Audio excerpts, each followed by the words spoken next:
బల్కంపేట ఎల్లమ్మ దేవాలయం నూతన పాలక మండలి కొలువుదీరింది.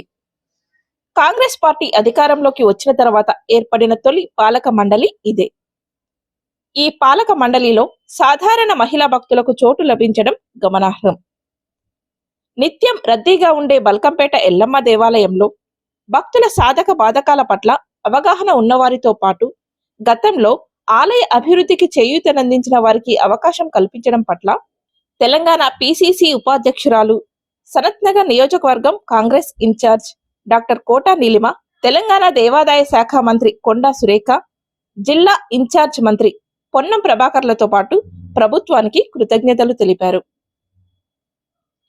ఎల్లమ్మ అమ్మవారి మూల విరాట్ ఎదుట పాలక మండలి నూతన సభ్యులచే దేవాలయ ఈవో మహేందర్ గౌడ్ ప్రమాణ స్వీకారం చేయించారు.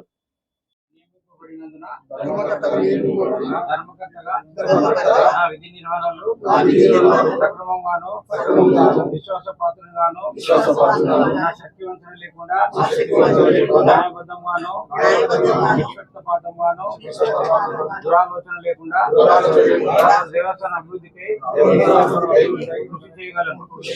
మరియు హిందూ దేవాదాయ ధర్మాదాయ చట్టము మరియు నిబంధనలకు లోబడి సక్రమంగా నిర్వహించగలని దేవునిపై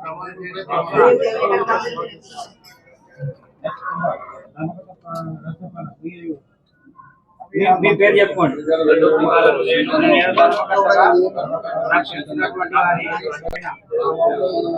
ఈ విషయంలో ధర్మకర్తగా విధి నిర్వహణలో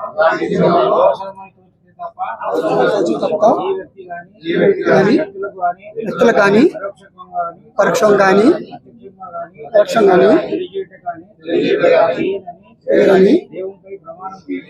దేవునిపై ప్రమాణం చేస్తున్నారు.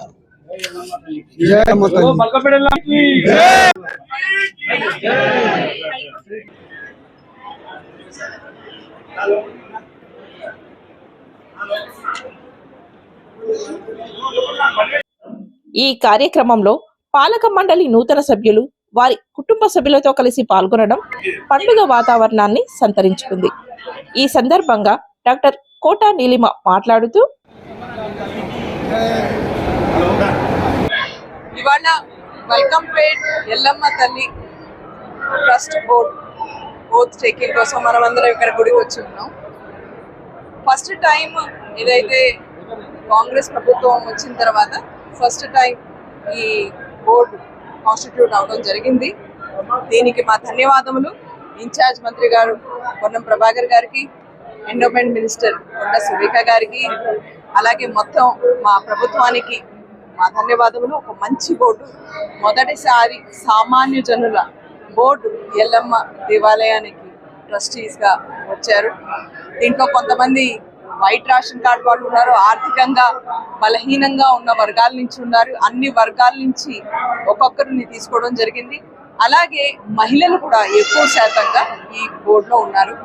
సామాన్య భక్తులకి, వచ్చే ప్రతి భక్తులకి స్వాగతం పలుకుతున్నాం. ఆషాఢ బోనాలు శుభాకాంక్షలు.